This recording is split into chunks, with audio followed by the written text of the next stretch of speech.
Salut à tous, ici Abba the First. Aujourd'hui, on va parler du dopage dans les sports. Le dopage dans le sport, ça peut être dans n'importe quel sport. En l'occurrence, les sports de combat ici. On avait vu dans une précédente vidéo que la mentalité d'un champion, c'est celui qui est prêt à tout pour gagner. Celui qui ne veut pas perdre, qui ne va pas perdre, qui va tout faire pour mettre toutes les chances de victoire de son côté.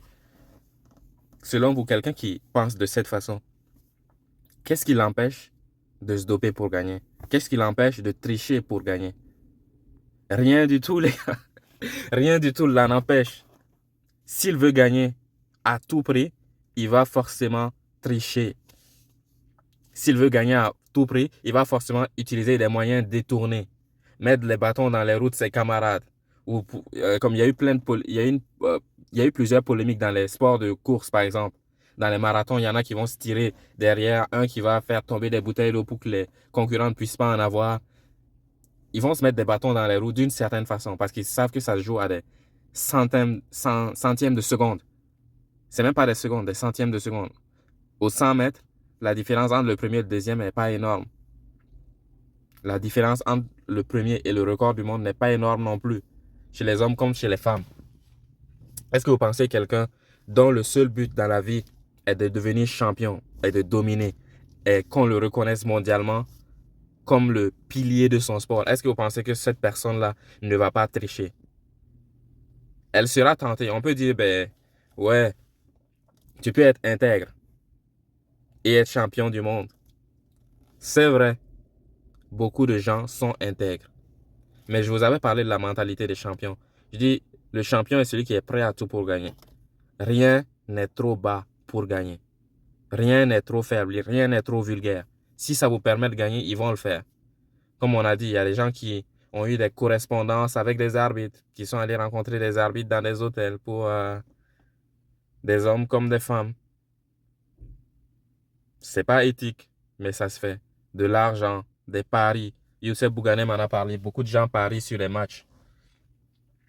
On parie sur toi pour ta victoire ou pour ta défaite. Est-ce que vous pensez que s'il y a des millions pariés sur vous, vous n'êtes pas plus enclin à gagner? Si on vous dit, en plus, il y a des millions à la clé, c'est ça. Il y a de l'argent à la clé. Il y a une incentive, il y a comment on va, un pot de miel. On va appeler ça comme ça, le pot de miel. Quelque chose que vous voulez aller chercher, quelque chose que vous désirez beaucoup. Il y a un objectif. Quelque chose qui va changer votre vie. Si vous avez des millions de dollars, votre vie va changer. Inéluctablement, votre vie va changer. Immanquablement, tout le monde veut être Conor McGregor. Tout le monde veut être John Jones. Mais tout le monde n'a pas la génétique, n'a pas les prédispositions génétiques, physiques ou psychiques. Tout le monde n'a pas la mentalité de Conor McGregor. Tout le monde n'a pas le corps de John Jones. Tout le monde n'a pas le Satsuin no Hado, ce qu'on appelle l'instinct de mort, l'instinct de vouloir tuer son adversaire. Comme on se dit, moi je veux le détruire, je vais lui faire mal, je suis là pour lui faire mal, c'est ce que je vais faire. Je vais rien faire d'autre. Même s'il y a ses enfants dans les tribunes, je vais continuer à lui taper dessus jusqu'à ce qu'il arrête de gigoter. Ou vous dites, des gens normaux ne vont pas faire ça. Quelqu'un de normal, il va pas voir une autre personne se dire, bon, toi et moi, on rentre dans une cage et on se tape dessus jusqu'à ce que l'un de nous arrête de gigoter. Jusqu'à ce qu'un de nous perde la conscience. Jusqu'à ce qu'un de nous soit tellement blessé qu'il ne puisse pas continuer le combat. Personne ne fait ça. Même dans le règne animal, c'est pas comme ça. Les combats se passent juste pour intimider l'adversaire et puis ensuite ça s'arrête. C'est pas pour causer des dommages. Ce n'est pas pour réduire la population. Chez les humains aussi, quand un combat, ça passe sur un coup de poing, une claque. Ils vont pas se battre pendant 2 heures jusqu'à ce que mort s'en suive. Pas du tout. Imaginez quelqu'un qui pense comme ça, qui a cet instinct-là, l'instinct de mort. Satsuin no Hado. Il veut tuer l'adversaire, il veut le battre à tout prix. Est-ce que quelqu'un comme ça va pas vouloir avoir tous les moyens, toutes les armes de son côté? Il va vouloir. Il va se dire aussi, mais c'est un combat. Tout le monde amène des kalachnikovs. Je vais pas aller avec un couteau. Saladin Parnasse l'a dit. Il dit dans le sport, il va pas l'avouer directement parce il en fait partie. Il a avoué à demi-mot. Fallait lui rendre les lignes.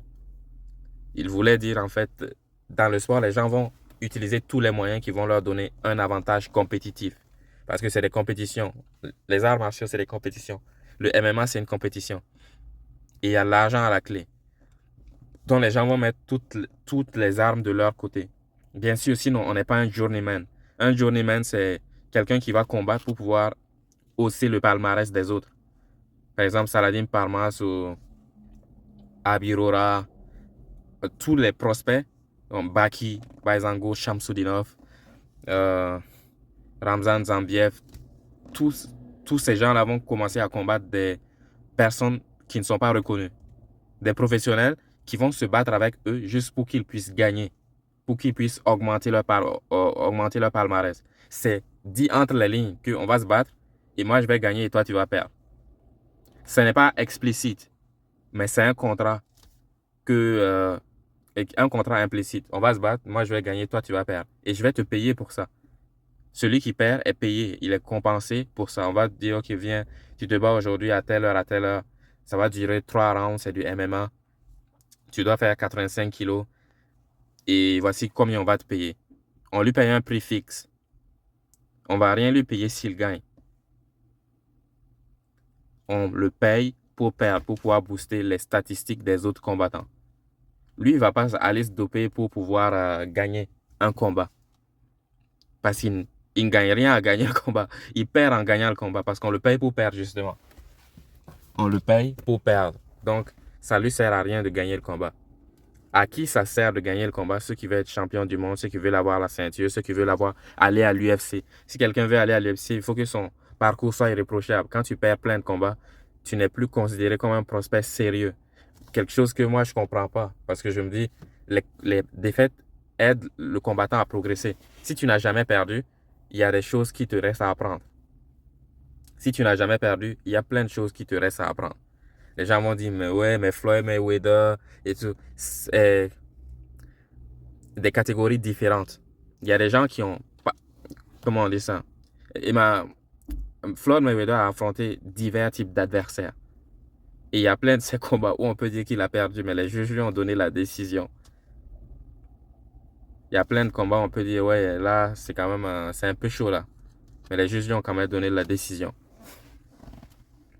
Il a gagné à la décision. Parce que Floyd Mayweather est bankable. Si lui, il gagne, ça va rapporter plus d'argent à la promotion, aux promoteurs et aux organisateurs que si l'autre combattant gagne. Parce que Floyd Mayweather, quand il se bat, souvent, c'est lui la star. Donc, dès que ça va à la décision, c'est à lui qu'on donne. C'est un business, en fait, les sports de combat. C'est un business. Si tu es bankable, si tu rapportes énormément d'argent à la compagnie, ils vont te mettre en avant, ils ne vont pas te laisser perdre. Dans la mesure du possible, bien sûr. Si tu te fais mettre KO, c'est différent. Mais ils ne vont pas te laisser perdre. Parce qu'ils ne veulent pas entacher ton palmarès. Perdre, c'est très mauvais dans les sports actuels. Alors qu'en réalité, la défaite, ça arrive. Parfois, on n'est pas à 100%. Parfois, on a des problèmes familiaux. Parfois, on n'est pas nous-mêmes. Et c'est là que les gens recourent au dopage, font recours au dopage. Tyson Fury, par exemple, à un certain moment, il était champion du monde, mais ensuite, il a commencé à avoir des problèmes. Il a consommé de l'alcool et plein d'autres substances. On peut considérer ça comme le dopage. Ou John Jones, qui va consommer des substances illicites en dehors des combats. Des stimulants, entre autres. Mais c'est inhérent au sport. On va pas le laisser consommer les stimulants avant le combat, immédiatement avant.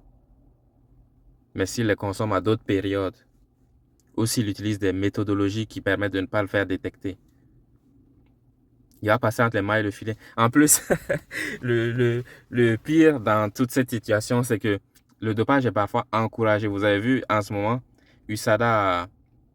l'UFC a coupé les ponts avec USADA. USADA, c'est un organisme d'antidopage qui était utilisé par l'UFC et peut-être d'autres organisations aussi. Mais USADA était connu pour travailler avec l'UFC et ils ont coupé les ponts avec. L'UFC a coupé les ponts avec eux. pour créer leur propre organisation de tests antidopage. Qu'est-ce que ça veut dire? Ça veut dire que l'UFC veut avoir la même mise sur les tests. Qui va passer le test? Qui va réussir le test? Qui va pas passer le test? Et ils peuvent donner aux combattants, comme on dit déjà, dans les clubs de football américain.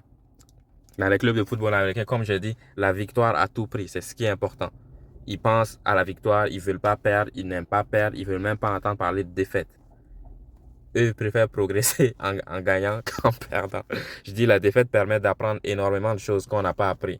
Comme lorsque, par exemple, moi, je me focalisais plus sur le fait de me battre à l'intérieur. Comme je fonce sur l'adversaire, j'avance et je lui balance des coups. Sauf que j'ai remarqué que ça marchait pas contre certains adversaires. Ils étaient évasifs, comme Mohamed Ali, il touche, il bouge, il touche, il bouge, il touche, il bouge. Et ça fatigue énormément de les suivre. ça fatigue énormément de les suivre. Donc j'ai rodé mon style encore. J'ai commencé à faire beaucoup de cardio et à essayer de boxer à l'extérieur de temps en temps. Je suis dedans, je suis très proche de lui, au corps à corps. Et ensuite, je prends mes distances. Quand il me touche, il me fait mal, je prends mes distances et je lui envoie. 1-2, je bouge, 1-2, je bouge, 1-2, je bouge. Lorsque je récupère, je peux retourner au charbon. C'est ce que Thomas Hearns faisait. Thomas Hearns contre Sugar Ray Leonard. Au début, Thomas Hearns avançait sur lui. Il avançait 1-2-3, 1-2-3, 1-3, 2-3, 3-2. Droit, crochet, crochet, droit, jab, droite. Il lui envoyait ce genre de combinaison. Sauf qu'à un certain moment, Sugar Ray Leonard va toucher durement Thomas Hearns. Et Thomas Hearns va commencer à reculer et il va commencer à boxer à l'extérieur. Comme Sugar Ray Leonard, boxer à l'extérieur. On appelle ça un outboxer. Ça veut dire qu'il ne va pas aller au corps à corps. Il va plus bouger. Il va être évasif. Sauf que lorsqu'il se fera toucher durement, les rôles vont changer. Thomas Hearns va commencer à boxer à l'extérieur parce qu'il a eu mal. Et Sugar Ray Leonard va essayer d'attaquer pour le finir. Pour le mettre au tapis. Vous voyez que c'est un peu de la stratégie, la boxe. Mais si Thomas Hearns n'avait pas d'endurance, il n'aurait jamais pu boxer à l'extérieur. Parce qu'il avait une base cardio-respiratoire superbe qu'il a pu changer de style en plein milieu d'un combat sans que ça n'affecte sa performance. Quand moi j'ai essayé de le faire, je n'ai pas réussi. Je n'avais pas le cardio pour le faire. Il m'a touché et je n'ai pas pu le suivre. Alors que lorsque j'ai commencé à faire le cardio, j'ai commencé à pouvoir suivre ce genre d'individu, ce genre de combattant. Et j'ai commencé à pouvoir changer de style.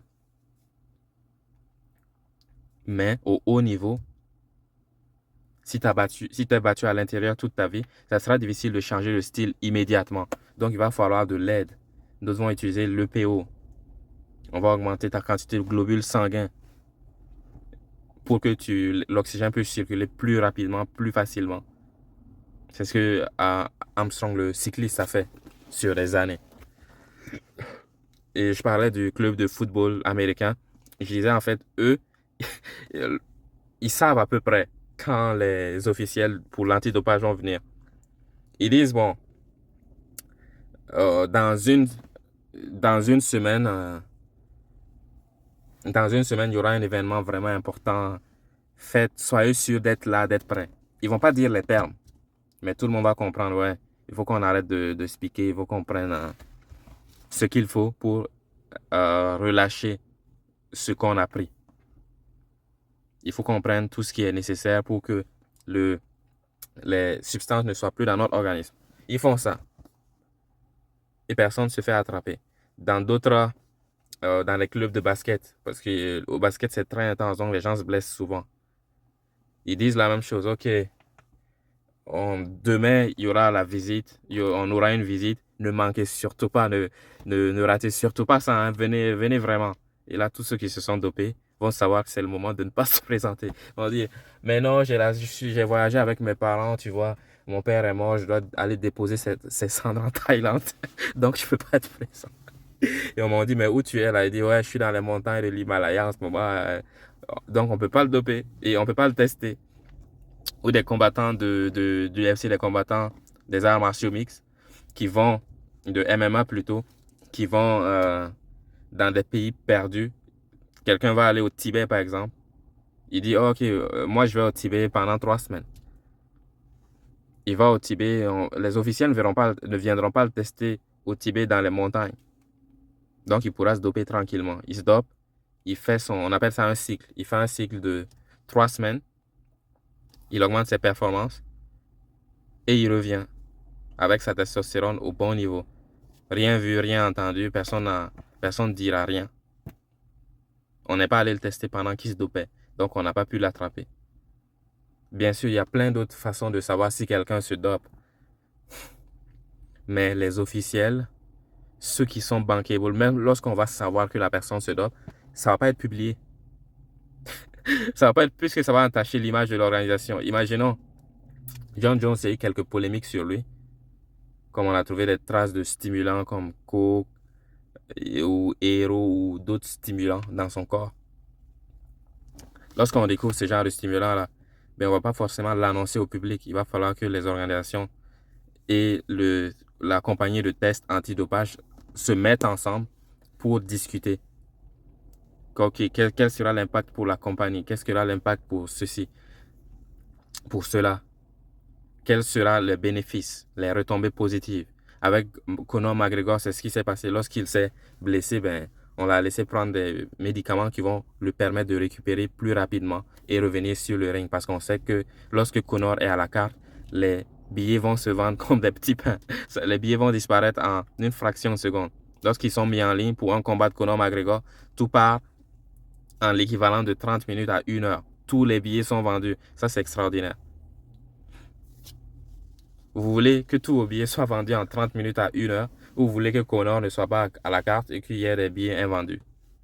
La question est vite répondue, comme dirait l'autre. La question est vite répondue. Pour les organisateurs, la question est vite répondue. C'est une question d'argent. Si Conor est là, on va avoir de l'argent. Conor n'est pas là, on n'aura pas d'argent. Donc, faut-il laisser Conor se doper pour qu'on ait de l'argent? Mais bien sûr qu'il faut le laisser se doper. On va gagner des millions de dollars s'il se dope. Mais s'il ne se dope pas, on n'aura rien. Ou s'il y a un combattant qui nous apporte de l'argent et qu'il se dope, lorsqu'on va l'attraper, est-ce qu'on va le dire au public? Pas du tout. On ne va pas le dire au public parce qu'il nous apporte énormément d'argent. Ou on va laisser quelques temps. Il y a des gens qui sont peut-être dopés et on ne l'a pas su tout de suite. C'est plus tard, après 5 ans, qu'on dit, ah, en fait, il se dopait. Mais pendant que nous, on a fini d'exploiter tout son potentiel, on a dit, ah, il se dopait. Et les gens vont lui lancer la pierre. On va lui prendre ses médailles. Même si ça ne sert à rien, il a gagné des millions, il a profité de la richesse et de la célébrité pendant des années. Le dopage est inhérent au sport. Ça fait partie du sport. Si tu as un esprit très compétitif de champion, tu veux gagner à tout prix, tu vas finir par te doper. Tu vas finir par te doper.